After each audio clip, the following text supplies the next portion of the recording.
Hello students, welcome to all of you on Ajay sir maths वाला YouTube channel पे। यहाँ पर सभी लोगों का स्वागत है।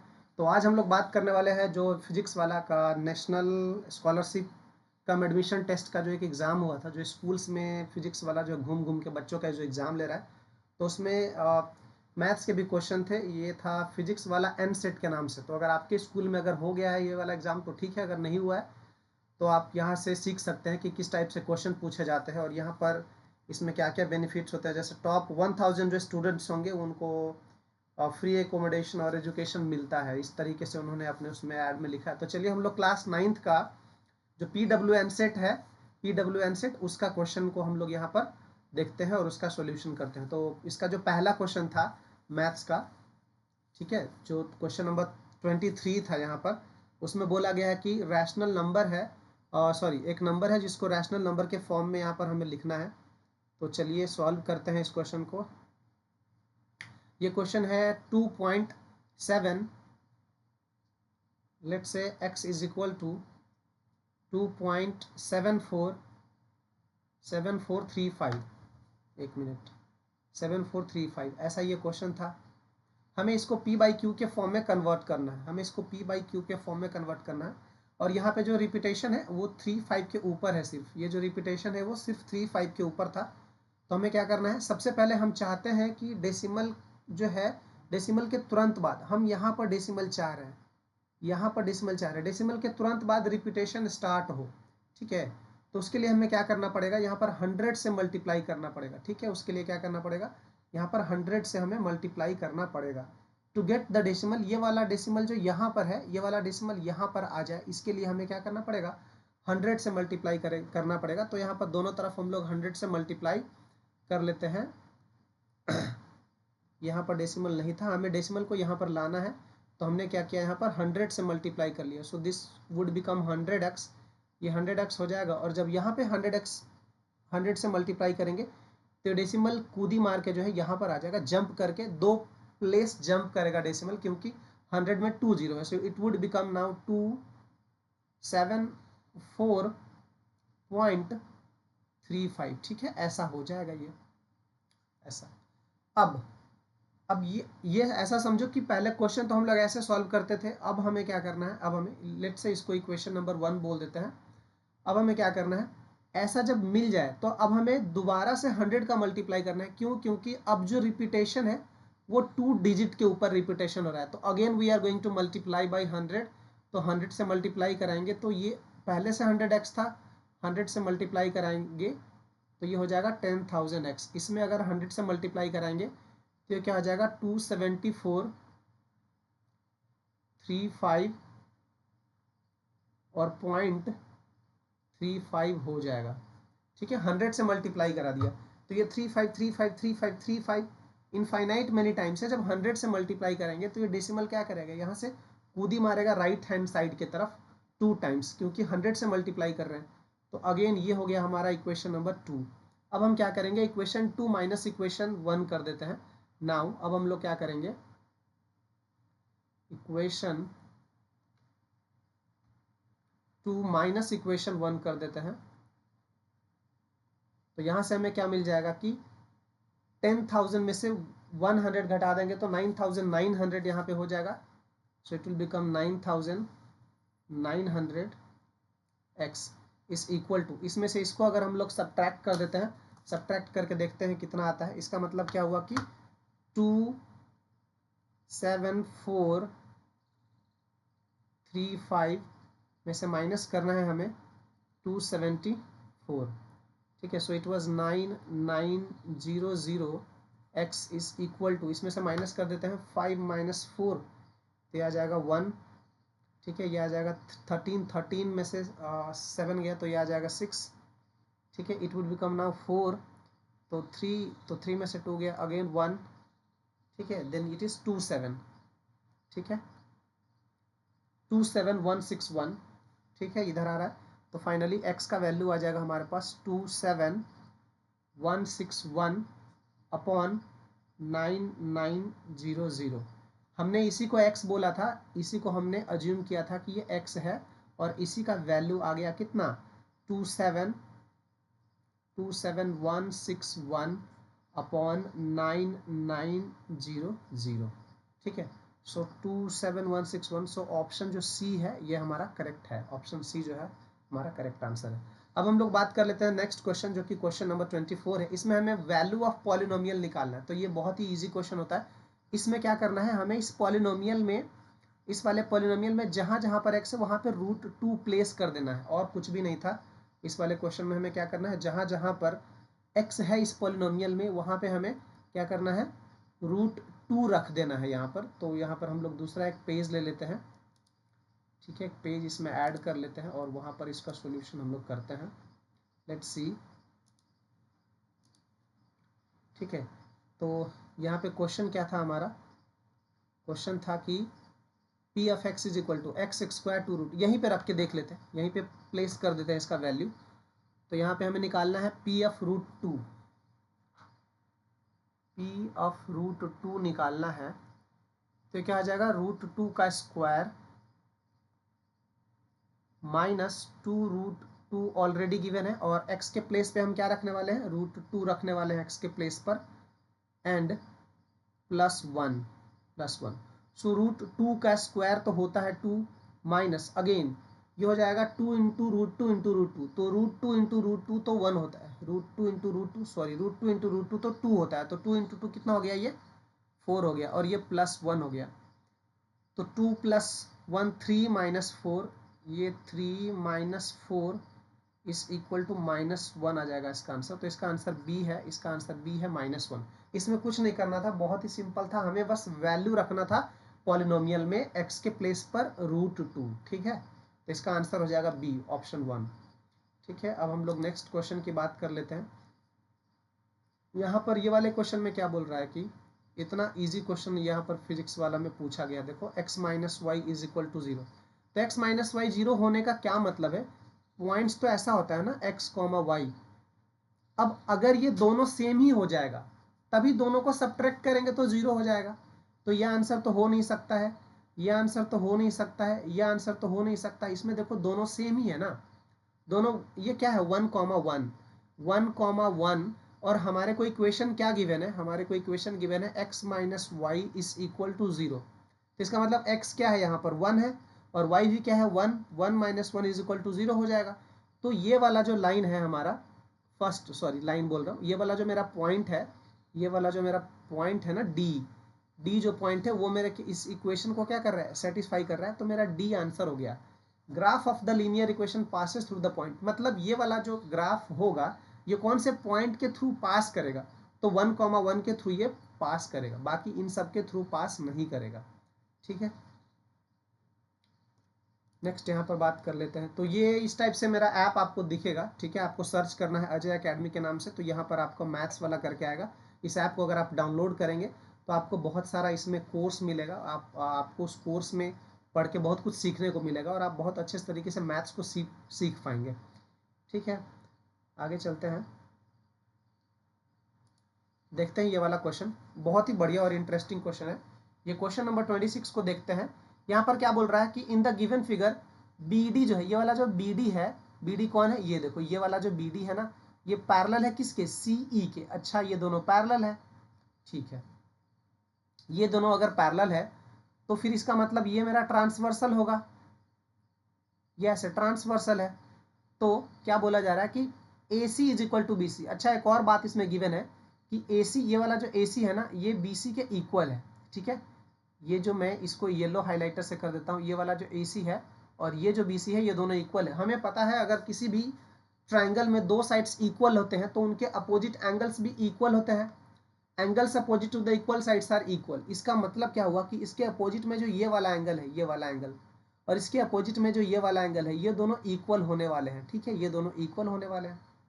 अब यहाँ पर क्या था गिवन कि हमें तो ये गिवन था कि BD जो है ना वो किसके पैरेलल है, BD पैरेलल है CE के। अगर ऐसा है तो, अगर ऐसा है तो ये पूरा का पूरा एंगल, ये वाला एंगल और ये वाला एंगल तो सेम होना चाहिए, ठीक है, क्योंकि ये 70 है तो ये भी 70 होना चाहिए, और ये ऑलरेडी 20 है।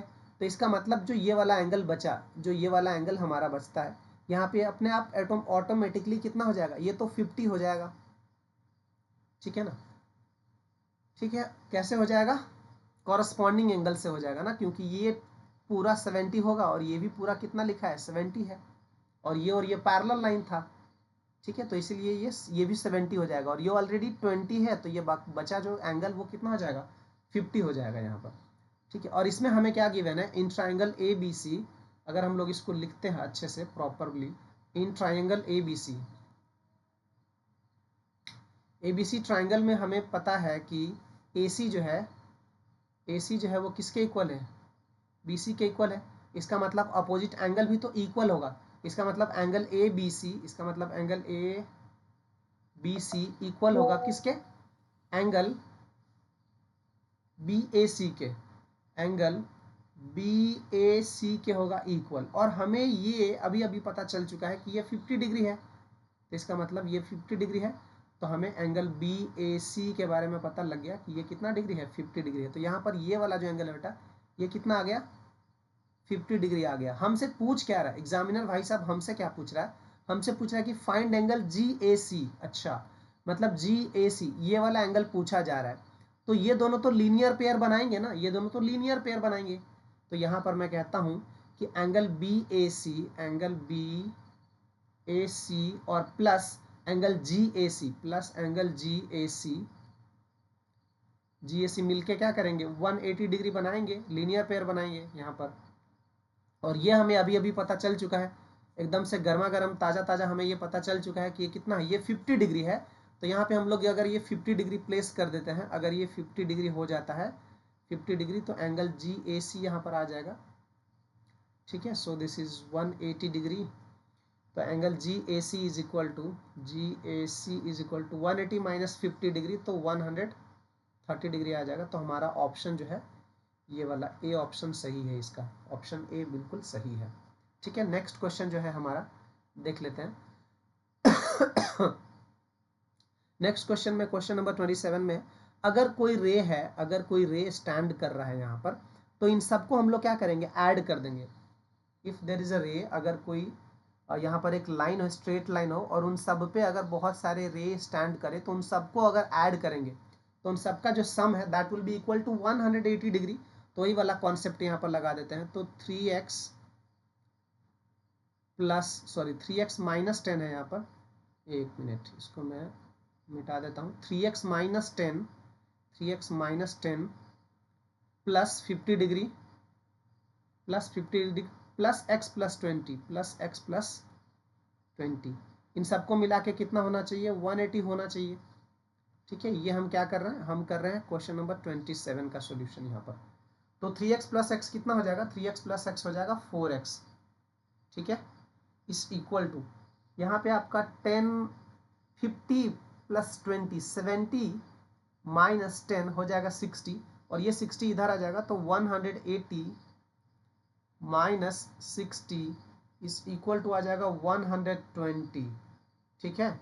तो 4x इज इक्वल टू कितना आ रहा है मेरा 4x, यहाँ पर जो है मेरा 4x इज इक्वल टू आ रहा है 120। सो देयरफॉर x यहाँ से हमारा कितना आ जाएगा 120 डिग्री डिवाइडेड बाई 4, तो ये आ जाएगा 30। x की वैल्यू 30 आ गई। हमसे पूछा क्या जा रहा है, we are suppose to find the value of angle AOC। तो एंगल AOC कौन वाला एंगल है, पहचानते हैं, अच्छा ये वाला एंगल है एंगल AOC। तो एंगल AOC क्या है 3x माइनस 10 है, ठीक है। तो 3x माइनस 10, x का वैल्यू अभी अभी हमें मिला है दैट इज 30 डिग्री। तो यहाँ पे 3 इंटू 30 हो जाएगा 90, 3 इंटू 30 डिग्री 30 माइनस 10, तो यहाँ पे 90 माइनस 10 इज इक्वल टू 80। तो यहाँ पे ऑप्शन जो C है मेरा 80 डिग्री, ये आंसर सही है, ठीक है। Let's move to the next.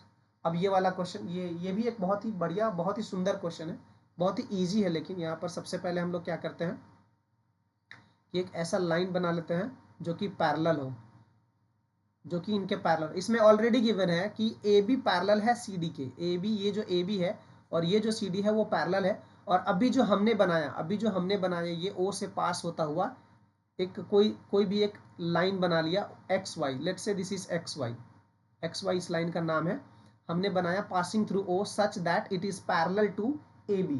ये AB के पैरेलल है। हमने क्या बनाया, इसमें कंस्ट्रक्शन कर लिया कि XY पैरेलल बना लिया AB के।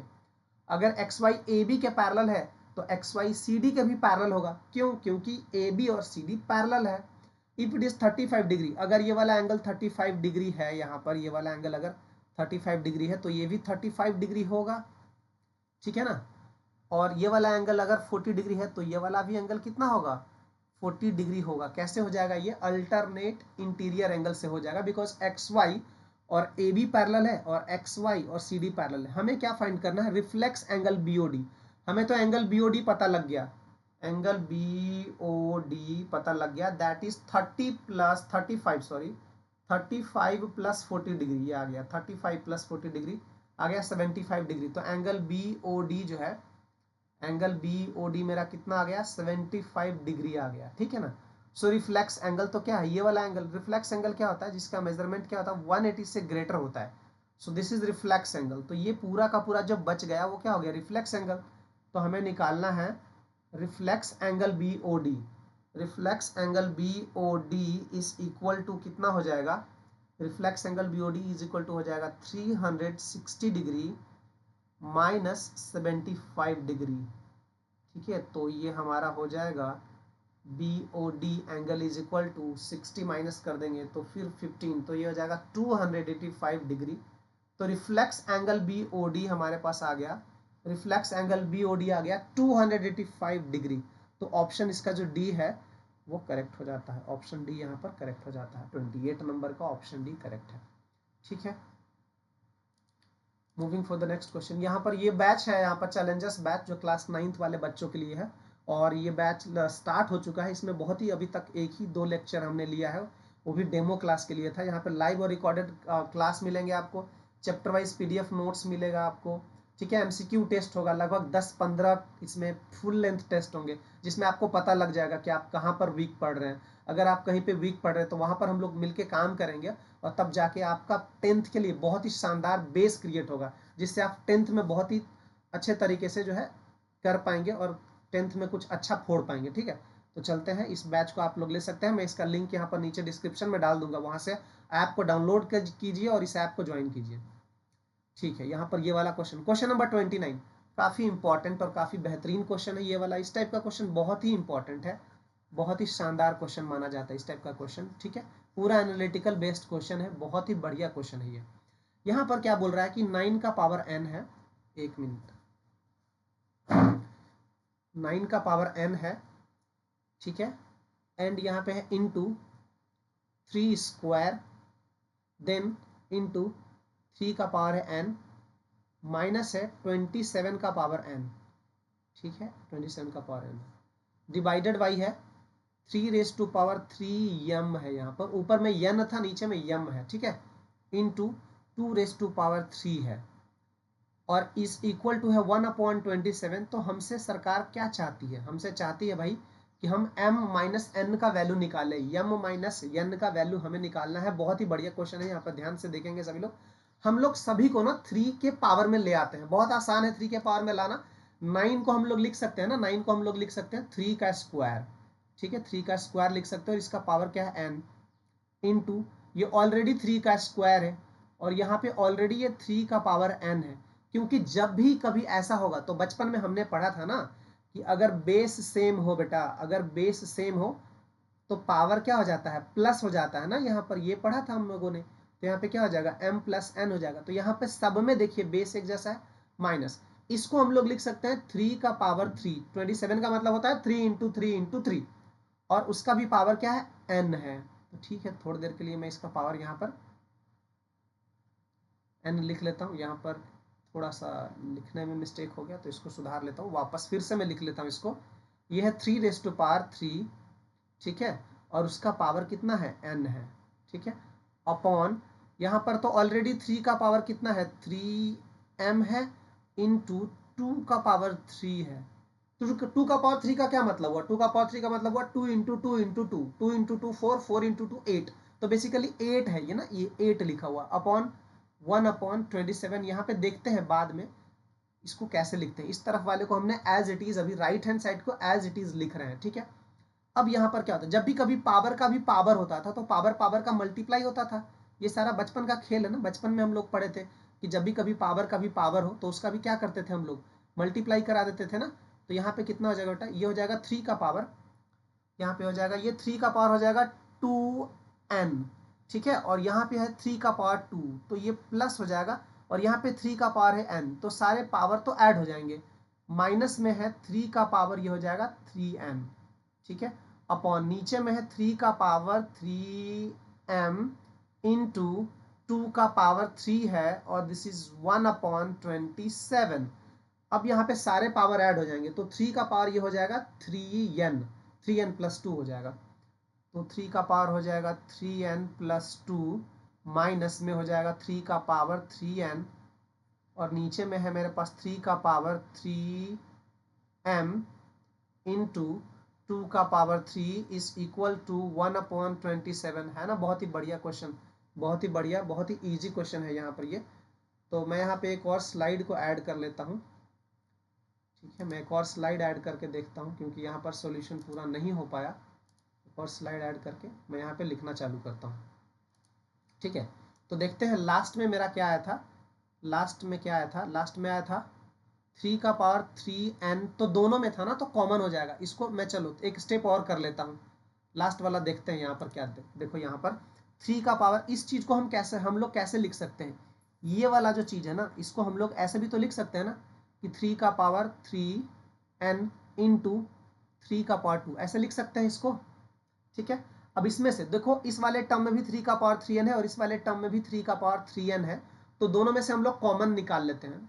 तो इसके लिए मैं एक स्टेप यहाँ पर नीचे कर देता हूँ, ठीक है। तो 3 का पावर 3n है मेरे पास, इसमें 3 का पावर 3n, 3 का पावर है 3n, इंटू में है 3 का स्क्वायर, और माइनस है 3n, अपॉन में है 3 का पावर 3m है, इंटू 2 का पावर 8 है, इज इक्वल टू 1/27 है। अब यहाँ पर हमें क्या दिखाई दे रहा है कि दोनों टर्म में 3 का पावर 3n है। सर इसको कॉमन आप ले लो ना, इसको चुरा लो बाहर, तो इसको हम लोग बाहर ले लेते हैं, निकाल लेते हैं इसमें से बाहर। तो 3 का पावर 3n मेरा निकाल लिया मैंने बाहर, यहाँ पे आ गया 3 का स्क्वायर माइनस 1, ठीक है, और नीचे में है 3 का पावर 3m है, यम, ठीक है, और 2 का पावर यहाँ पे 3 है, ये 2 का पावर 3, तो ये 8 हो जाएगा ना बेटा, 2 का पावर 3 तो 8 हो जाएगा, इज इक्वल टू 1/27। अब ये ऊपर में 3 का स्क्वायर होता है 9, 9 माइनस 1 हो जाएगा 8, ऊपर में ये 8 है ना, 8 और 8 तो कैंसिल हो जाएगा, ऊपर में ये 8 और ये 8 कैंसिल हो गया ना, ऊपर में ये तो 8 बन जाएगा। मैं अगले स्टेप में कर देता हूँ, डोंट वरी, मैं अगले स्टेप में कर देता हूँ। जिनको भी समझने में प्रॉब्लम हो, तो यहाँ पर हमारा काम ही है चीज़ों को ईजी करके समझाना, चीज़ों को ईजी करके आपके सामने परोस देना, यही तो हमारा काम ही है। तो यहाँ पर हम लोग क्या करते हैं, इसको 3 का स्क्वायर होता है 9, 9 माइनस 1 होता है ये 8, ठीक है, अपॉन यहाँ पर आता है 3 का पावर 3m, ठीक है, इंटू यहाँ पे 8, और ये वाला 8 और ये वाला 8 ऊपर नीचे से डिवाइड हो गया 1/27, ठीक है। इसको इधर सॉल्व कर लेते हैं, हमारे पास फाइनली क्या बचा, 3 का पावर 3n, ठीक है, अपॉन 3 का पावर 3m बचा, ठीक है, और ये 1 है, तो 1 को तो हम लोग लिख सकते हैं ना कि 3 का पावर 0, 3 का पावर 0 लिख सकते हैं, और इसको हम लोग लिख सकते हैं 3 का पावर 3, ऐसा, और दोनों तरफ हम लोग कंपेयर कर लेते हैं ना, दोनों तरफ कंपेयर कर लेते हैं। यहाँ पे देखो बेस 3 है, यहाँ पर भी बेस 3 है, एक्सपोनेंट यहाँ पर क्या है 3n, यहाँ पे 0, तो इसका मतलब क्या हुआ कि 3n को तो 0 के इक्वल होना पड़ेगा, इसका मतलब क्या हुआ, अच्छा n तो 0 है। अब नीचे वाले केस में देखते हैं, डिनोमिनेटर को डिनोमिनेटर से जब हम लोग कंपेयर करेंगे, तो बेस तो 3 है, अच्छा ठीक है, यहाँ पर भी बेस तो 3 है, अच्छा ठीक है, यहाँ पे पावर बेस का कितना है 3m है, यहाँ पे पावर 3 है, तो इसका मतलब हो गया कि 3m इज इक्वल टू हो गया 3, so therefore m is equal to हो गया 1। हमारे को पूछा क्या गया था, हमसे पूछा गया था कि m माइनस 1 का वैल्यू निकालो, m माइनस n का वैल्यू निकालो, m माइनस n सॉरी, तो m का वैल्यू कितना है 1 माइनस 0 इज इक्वल टू 1 हो जाएगा। तो हमारा जो ऑप्शन है इसमें, यहाँ पे क्वेश्चन में कुछ मिस्टेक था, हमें सिर्फ m माइनस n का वैल्यू निकालना था, तो दैट इज सी, यहाँ पे सी ऑप्शन सही है, ठीक है। अब यहाँ पर देखते हैं क्वेश्चन नंबर 30, बहुत ही सुंदर क्वेश्चन है, क्वेश्चन नंबर 30 बहुत ही बढ़िया है। आप लोग में से बताना कि कितने लोगों ने पहली बार इसको बना लिया था, क्वेश्चन नंबर 30 को कितने लोगों ने पहली बार ही बना लिया था, सॉल्व कर लिया था, तो कमेंट में कर देंगे कि सर मैंने सॉल्व कर लिया था। क्वेश्चन नंबर 30 ना, क्वेश्चन नंबर 30 में है 1/√9 + 10 से लेकर के 1/√99 से 100 तक है, ठीक है। तो यहाँ पर मैं एक और पेज ले लेता हूँ, ठीक है। और यहाँ पर हम लोग सॉल्यूशन करते हैं। काफ़ी बढ़िया क्वेश्चन है ये वाला, बहुत ही बेहतरीन क्वेश्चन यहाँ पर देखने को मिल रहा है। कहाँ से शुरू था? √9 से शुरू था और 100 तक जा रहा है। नीचे में प्लस का साइन है, ठीक है। इन दोनों चीज़ को √9 से शुरू हो रहा है और 100 तक जा रहा है, ठीक है। पेज ले लिया हम लोगों ने नया। क्वेश्चन क्या था? क्वेश्चन था, यहाँ से लिखता हूँ 1/√9 प्लस √10, ऐसा था, ठीक। फिर प्लस 1/√10 प्लस √11 था, प्लस ये कहानी, ये सिलसिला चलता जा रहा, कंटिन्यू अप टू 1/99 से लेकर के प्लस 100 तक का। मतलब डरना बिल्कुल भी नहीं है, बहुत ही सिंपल क्वेश्चन है, बस हम लोग जानते नहीं है, कभी सॉल्व नहीं किए होते हैं, इसलिए हमें ये क्वेश्चन टफ लगता है। अदरवाइज है बहुत ही सिंपल। हम लोग सबसे पहले क्या करते हैं? रेशनलाइज करते हैं। सबसे पहले रेशनलाइजिंग द डिनोमिनेटर। तो पहला वाला जो है, ये वाला जो कॉन्सेप्ट है 1/√9 प्लस √10, इसको हम लोग रेशनलाइज कर लेते हैं। इसका रेशनलाइजिंग फैक्टर क्या होगा? इसका रेशनलाइजिंग फैक्टर होगा √9 माइनस √10, ठीक है। ये इसका रेशनलाइजिंग फैक्टर है, √9 माइनस √10। दोनों न्यूमिनेटर और डिनोमिनेटर दोनों को रेशनलाइजिंग फैक्टर से, रेशनलाइजिंग फैक्टर बोले तो ये बीच में प्लस का साइन था, इसका साइन चेंज किया और ऊपर नीचे न्यूमिनेटर और डिनोमिनेटर दोनों में मल्टीप्लाई कर दिया। मल्टीप्लाई करने के बाद मुझे क्या मिला? ध्यान से देखना, ऊपर में तो ये पूरा का पूरा आइटम 1 से मल्टीप्लाई होगा, any item multiplied by 1 is equal to same item, ये हो जाएगा 9 माइनस रूट के अंदर आ जाएगा 10, ये हुआ। और नीचे में हो जाएगा a plus B into A minus B, A square minus B square, तो √9 का स्क्वायर, ठीक है, और माइनस √10 का स्क्वायर, ठीक है। तो हमारे पास बचा क्या? तो ये हमारे पास √9 माइनस √10 आ गया और नीचे में बचा 9 माइनस 10, ये 9 हो गया √9, मतलब कि 9 का स्क्वायर करेंगे तो 9 ही आएगा और √10 का स्क्वायर करेंगे तो 10 आएगा, तो 9 माइनस 10 बेसिकली यहाँ पर 1 है। अब यही काम हर बार हमें करना है, मतलब कि 1/√10 प्लस √11, इसको भी जब रेशनलाइज करेंगे तो हमारे को क्या मिलेगा? √10 माइनस √11 अपॉन 1, यही मिलते जाएगा हर बार, ठीक है। हम क्या करेंगे? अगले बार इसको भी जब रेशनलाइज करेंगे तो इसको रेशनलाइज करने के बाद हमें क्या मिलेगा? हमें मिलेगा √10 माइनस √11 अपॉन -1, ऐसा मिलेगा। आगे भी जब करते जाएंगे तो इसी तरीके से मिलता जाएगा। हम क्या कर रहे हैं? अब इन सबको सजा के खूबसूरती से यहाँ पर लिख लेते हैं, इन सबको सजा लेते हैं, देखते हैं कैसे सजाते हैं। जो पहला था उसको हम लोग क्या लिखेंगे? उसको लिखेंगे √9 माइनस √10 अपॉन -1, ठीक है, प्लस का साइन। जो दूसरा था उसको क्या लिखेंगे? √10 माइनस √11 अपॉन -1, अगेन प्लस। अगला क्या होगा? 1/√11 प्लस √12, तो उसको भी लिख ही लेते हैं यहाँ पर। ये क्या हो जाएगा? √11 माइनस √12। और इसी तरीके से ये कहानी चलता रहेगा, कहाँ तक चलता रहेगा ये कहानी? रूट के अंदर √99, ठीक है, और माइनस √100 तक ये कहानी, ये सिलसिला इस तरीके से चलता रहेगा, ठीक है। और अपॉन -1, सभी का डिनोमिनेटर -1 है तो एलसीएम ले लेंगे तो सभी में कितना आ जाएगा? -1 आ जाएगा। सभी का डिनोमिनेटर -1 है तो यहाँ पर हम लोगों ने क्या किया? एलसीएम ले लिया सभी का, ठीक है, तो डिनोमिनेटर -1 हो गया। अब इन सबको लिख लेते हैं। ये क्या है? √9 minus √10 plus √10 minus √11 plus √11 minus √12। ये कहानी इसी तरीके से चलता रहेगा। आई होप कि इसको देख के आंखों में ना चमक सी उठ रही होगी सबका। देखो कैसे, अब ये देखो, ये वाला 10 से कैंसिल हो जाएगा, ये वाला -11, ये वाला +11 से √11 से कैंसिल हो जाएगा, इसी तरह से ये कैंसिल हो जाएगा। सभी लोग आपस में एक दूसरे से कैंसिल हो जाएंगे। हमारे पास इनिशियली एक फर्स्ट में बचेगा √9 और माइनस √100 बचेगा, और नीचे में क्या है? नीचे में है डिनोमिनेटर में -1, ठीक है। तो इसको हम लोग आगे सॉल्व कर लेते हैं। तो मैं यहाँ पे लिख लेता हूँ √9, ठीक है, माइनस √100 ठीक है, अपॉन -1 है। √9 का मतलब कितना हो गया है? स्क्वायर रूट ऑफ 9 कितना होता है बेटा? 3 होता है। और स्क्वायर रूट ऑफ 100 कितना होता है? 7 होता है, सॉरी 10 होता है, 10 होता है। सब्ट्रैक्ट करने के बाद 7 आएगा।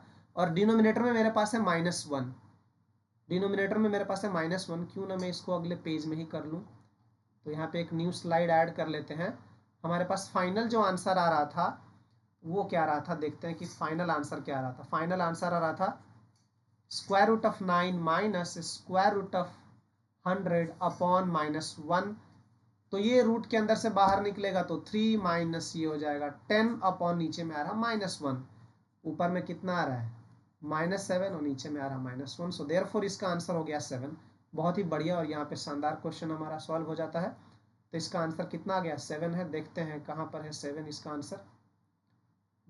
हाँ, तो इसका ऑप्शन जो है सी है। ये वाला ऑप्शन बहुत ही सही है, बहुत ही सुंदर ऑप्शन है। तो काफी बढ़िया सवाल था ये। नेक्स्ट क्वेश्चन को सॉल्व करते हैं हम लोग। तो यहाँ पर क्वेश्चन नंबर 31 बहुत ही सिंपल क्वेश्चन है, एनसीईआरटी का। बोलता है कि एक टैक्सी का फेयर इस तरीके से है। फॉर द फर्स्ट किलोमीटर, अगर आप टैक्सी पर बैठे 1 किलोमीटर चले, आपको कितना रुपया देना पड़ेगा? भैया 8 रुपया देना पड़ेगा। आप 1 किलोमीटर चलते हो, लो यहाँ से लेकर यहाँ तक मान लो आपको जाना है, ठीक है। आपने यहाँ से यहाँ तक चला, ये कितना है? 1 किलोमीटर आपने चला, ठीक है। और आपको पैसे देने पड़ेंगे भाई, कितना रुपया देना पड़ेगा? 8 रुपीज, ₹8 देना पड़ेगा 1 किलोमीटर चलने का। फॉर द सब्सिक्वेंट डिस्टेंस, अब कह रहा है for the subsequent distance it is 5 kilometre पर 5 ₹5 किलोमीटर, ₹5 पर किलोमीटर। मतलब आप इसके बाद 1 किलोमीटर चलेंगे तो 5 रुपया देना पड़ेगा, 2 किलोमीटर चलेंगे तो 2 × 5 देना पड़ेगा, 3 किलोमीटर चलेंगे तो 3 × 5, ठीक है। तो बाकी के जो डिस्टेंस बचे हैं उसमें क्या करना है? ₹5 पर किलोमीटर लगेगा, ₹5 पर किलोमीटर हमें पैसा देना पड़ेगा। Taking the distance covered is x, मान लो यहां से लेकर के यहां तक आपको जाना था, और इनका जो डिस्टेंस है टोटल ये है x किलोमीटर का। ये टोटल डिस्टेंस कितना है? x किलोमीटर का है। अब यहां से यहां जो डिस्टेंस बचा बेटा, यहां से लेकर के यहां तक का जो डिस्टेंस बचा, ये वाला डिस्टेंस कितना हो गया? ये वाला डिस्टेंस हो गया x - 1 किलोमीटर का। ये वाला डिस्टेंस कितना हो गया? x - 1 किलोमीटर का। क्यों? क्योंकि ये 1 किलोमीटर है ना, ये 1 किलोमीटर है यहाँ से यहाँ तक का। कह रहा है कि टोटल फेयर, जो पैसा टोटल खर्चा होता है, मान लो कि वो y रुपीज खर्चा होता है, y रुपीज टोटल खर्चा होता है। तो y रुपीज हमने टोटल खर्चा किया। फर्स्ट किलोमीटर में आपको 8 रुपीज लग गया, ये 8 रुपीज लग गया। उसके बाद अगर आप 1 किलोमीटर चलोगे तो 1 × 5 लगेगा, 2 किलोमीटर चलोगे तो 2 × 5 लगेगा, 3 किलोमीटर चलोगे तो 3 × 5 चलेगा। अब उसके बाद आपको कितना डिस्टेंस और कवर करना रह गया? आपने 1 किलोमीटर चला, आपको 8 रुपीज पे करना पड़ा। अब आपके पास रिमेनिंग डिस्टेंस है x - 1, और हर बार जब आप 1 किलोमीटर चलोगे तो 5 रुपीज लगेगा। तो यहाँ पर हो जाएगा 5 × x - 1। बहुत ही सिंपल था ये। y = यहाँ पर आ जाएगा 8 + 5x - 5। सो देयरफॉर y = यहाँ पे आ जाएगा 5x + 3। तो ये हो जाएगा 5x + 3। y = 5x + 3। तो ऑप्शन नंबर ए जो है ये हमारा, ये सही आंसर है, ठीक है। नेक्स्ट क्वेश्चन हम लोगों का है, बहुत ही बढ़िया इंपॉर्टेंट क्वेश्चन है, क्वेश्चन नंबर 32। क्वेश्चन नंबर 32 को हम लोग यहाँ पर करते हैं। क्वेश्चन नंबर 32 को हम लोग करते हैं नेक्स्ट क्वेश्चन में, क्योंकि यहाँ पर मेरा बैटरी बहुत ही कम हो गया, ठीक है। तो इसको देखिए अच्छे से सभी लोग, और कमेंट करेंगे, बताएंगे कि कैसा लगा और कितने लोगों ने कितने सारे क्वेश्चन सही किए थे, ठीक है। Thank you all of you.